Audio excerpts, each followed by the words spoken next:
Bismillahirrahmanirrahim.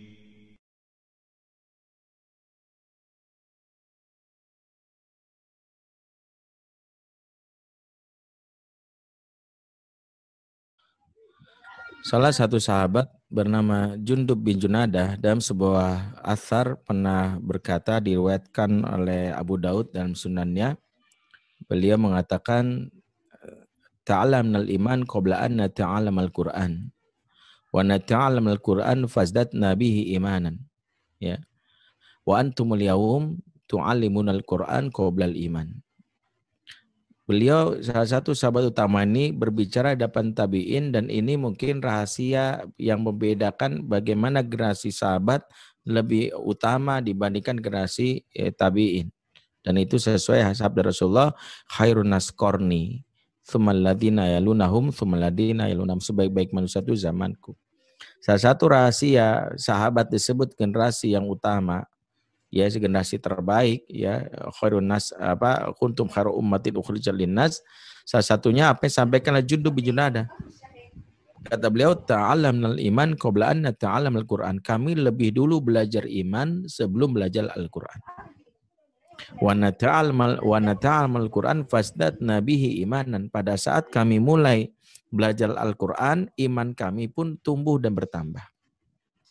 Kemudian berucap beliau di hadapan para tabi'in, wa antumul yaum. Kalimat antum di sini merujuk kepada tabi'in, murid-murid beliau. Sementara kalian hari ini, dan itu kritik beliau terhadap generasi tabi'in yang bisa jadi kritik kepada generasi sekarang.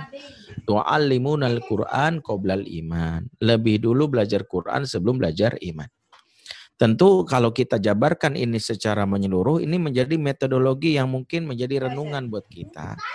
Betapa mengenalkan Allah lebih utama dengan sifat-sifatnya dibandingkan mengenalkan apa itu Al-Quran dengan kaifiatnya. Kaifiat di sini bacaannya, makhrajul hurufnya, sebagainya. Sebab kalau Quran dibaca, dihafal tanpa akar yang kuat yaitu tauhid, maka khawatir dia bisa hafal Quran seperti hafalan orientalis. Atau beberapa biduan yang kita tahu kadang dia seorang juara MTQ tapi juga sebagai biduan wanita yang mempertontonkan auratnya di layar kaca, ternyata dia juga senang menghafal Quran. Maksudnya seorang juga penghafal Al-Quran. Tapi ternyata dalam hal berkaitan dengan tauhidnya, berkaitan yang lainnya justru kita mengkhawatirkan. Nah, ini menjadi salah satu patokan kita mengapa mengenalkan Allah dengan menumbuhkan tauhid itu lebih utama, dan itu yang disampaikan oleh para sahabat kepada kita. Kenapa? Karena ketika Allah diperkenalkan dan menumbuhkan wajah Allah dengan namanya Rahman Ar-Rahim di wajah orang tua, maka rasa senang anak itu akan memicu gairah untuk mempelajari Al-Quran. Sebab PR kita jadi orang tua adalah bukan bisa membaca atau bisa melakukan hafalan Quran, tapi suka menghafal Al-Quran. Karena kalau bisa, belum tentu suka. Ada anak kita bisa begitu akhirnya nggak ada orang tuanya, nggak ada ustadznya, ya dia lepas nggak mau hafal Quran. Yang kita inginkan suka. Suka menghafal Quran itu proses yang tidak bisa instan. Suka itu ditampilkan dengan bagaimana hak-hak anak ditumbuh kembangnya, diberikan rasa nyaman, diperlakukan tanpa ancaman, di usia 0 sampai 7 tahun, mendapatkan senyuman, kasih sayang, ya hak-hak dia untuk bermain, ya bagaimana kita menumbuhkan cinta kasih dengan bagaimana hakikat dari keislaman, jauhkan diri dari lisan yang berkata buruk. Ya, ada sebuah pertanyaan dari luar negeri pernah bertanya ke kami, dan ini jadi bahan renungan kami sendiri sebagai orang tua ya. Ada yang bertanya, Ustadz, ya saya di sebuah negara di Eropa berkata, kami mendidik anak kami secara Islami, Ustadz. Ya, kami kenalkan Quran, kami perintahkan sholat, pakai hijab. Tapi begitu tumbuh remaja, anak-anak kami ada yang ateis, ada yang murtad, membuka hijabnya. Apa masalahnya Ustadz? Kami sangat sedih ini. Padahal kami mendidik secara Islami gitu. Kemudian saya pun spontan bertanya, maksud secara Islami itu apa, Ibu, yang Ibu maksud? Kemudian dia bilang ya kami didik dengan sholat, dengan puasa, dengan Quran. Ya maksud saya mendidiknya itu bagaimana? Ya kami pokoknya perintahkan, ayo nak sholat. Nah itulah kita lupakan kalau hal-hal yang kita anggap islami didefinisikan adalah aksesorisnya dengan sholat, puasa. Padahal kalau pengen mengerujuk apa salah satu indikasi pendidikan itu islami, penuhi dulu hak anak di dalam sebuah hadis yang disampaikan oleh Imam Muslim. Apa hadisnya? Dan ini sebagian antum mungkin sudah tahu. Rasulullah bersabda, al-muslimu man saliman muslimuna min lisanihi wa yadih. Seorang muslim itu selamat orang lain dari kejahatan lisan dan tangannya. Jadi standar banget kita mengetahui kualitas keislaman seseorang kalau selamat orang lain dari kejahatan lisan dan tangannya. Jadi kalau kita ingin mengetahui sebuah pendidikan itu islami atau tidak, lihat cara mengenalkannya, selamat enggak anak kita dari kejahatan lisan kita dan tangan kita. Kalau lisan kita mengatakan gini, bodoh kamu, bikin malu abi kamu, mohon maaf ya. Atau kalimat cubit nih, kasar.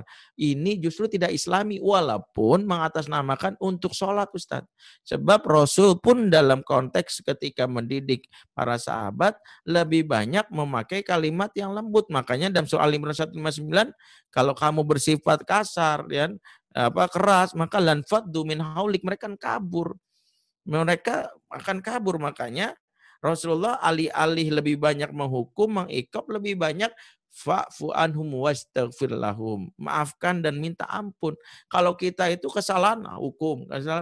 Apa-apa ikop. Nih, kadang-kadang kita lupa bahwa ikop itu belum tentu jadi sebuah prioritas utama dalam pendidikan. Kalau ada cara yang lain membuat anak tersadarkan, bisa jadi walaupun ikop dibolehkan. Tapi kalau ikop terus, akhirnya anak tidak merasa begitu indahnya agama ini. Sehingga mereka merasa apalagi kalau anak di bawah 7 tahun yang sejatinya belum dapat taklif. Anak di bawah 7 tahun itu belum dapat beban, belum ada ikop, karena belum maksud tamyiz. Maka yang kita tunjukkan adalah bagaimana rasa nyaman, rasa bahagia. Kalau dia dalam hal ini nggak mau membaca Quran, tampilkanlah betapa uminya ketika membaca Quran dengan sesuatu yang menyenangkan, ya bahagianya. Misalnya anak ketika dalam keadaan disusui, ya ini juga salah satu nasihat buat para umahat yang menyusui, kalau bisa dalam keadaan berwudu, kemudian tampilkanlah senyumnya sambil melantunkan ayat-ayat suci Al-Quran, sehingga isi kepala anak itu sudah familiar dengan Al-Quran. Ya, bagaimana memanfaatkan waktu-waktu menyusui. Kemudian kalau perlu ya, bagaimana tampilan kita ya, bagaimana ketika dalam keadaan sedih kita menghibur diri Al-Qur'an. Anak-anak melihat hal ini sampai Al-Qur'an ini menjadi salah satu ya, yang menjiwai kehidupan kita, bukan lagi ibadah sampingan. Misalnya apa? Dalam waktu sehari kita dalam keluarga menjadikan ada namanya Quran time. Jadi jangan paradigma sebagian aktivis yang baca Quran kalau sempat. Kalau dia sibuk nggak baca-baca Quran. Berarti kalau Quran time berarti kita memiliki pola. Misalnya, habis subuh sampai syuruk itu Quran time ya. No TV, no gadget. Yuk sama-sama. Abi juga lagi ikut. Jadi anak kita mungkin belum usia taklif, tapi dia melihat abinya kalau habis subuh itu sambil menggendong dia sambil tilawah Al-Quran. Itu membuat anak mempelajari bahwa Al-Quran sedemikian penting bagi dalam keluarganya dan kelak dia akan mencintainya. Wallahu a'lam bishawab.